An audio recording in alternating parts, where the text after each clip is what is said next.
Je parie que vous avez toutes et tous déjà lu ou entendu que si les femmes portent plainte contre certains hommes, notamment les plus connus, les plus riches, c'est parce qu'elles souhaitent leur soutirer de l'argent.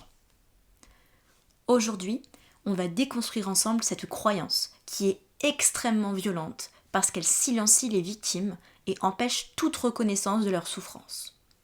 Avant de commencer, n'oublie pas de suivre le podcast pour d'autres épisodes de Débunkage féministe, sur TikTok et Instagram, Visionnaire 2025, et sur YouTube et Spotify, Vision Her.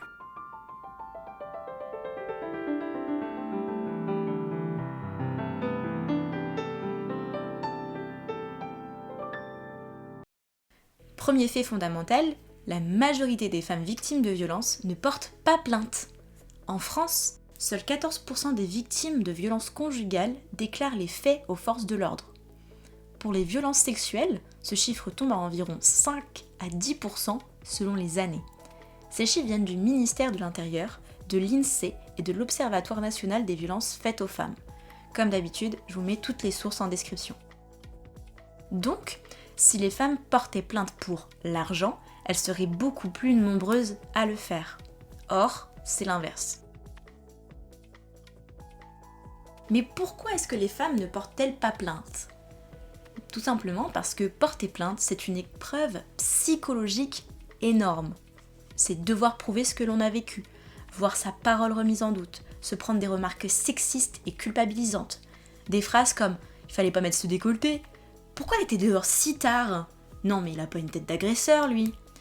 Et soyons très clairs, on ne tient jamais ce discours quand il s'agit de biens matériels.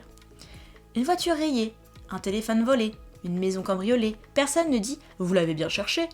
Mais quand il s'agit du corps des femmes, là, soudainement, la justice, la police, l'opinion publique trouvent des excuses. Porter plainte, c'est aussi prendre le risque de perdre sa santé mentale, parfois son entourage, parfois son emploi. Franchement, vous pensez vraiment que de l'argent hypothétique en vaudrait le prix ?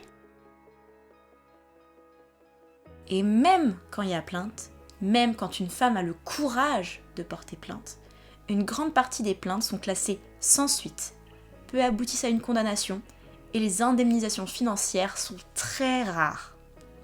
Dans la majorité des cas, il ne s'agit pas d'un gain, mais au mieux du remboursement des frais d'avocat, parfois de dommages symboliques et souvent de rien du tout. Le mythe de la femme qui s'enrichit grâce à une plainte est totalement déconnecté de la réalité judiciaire.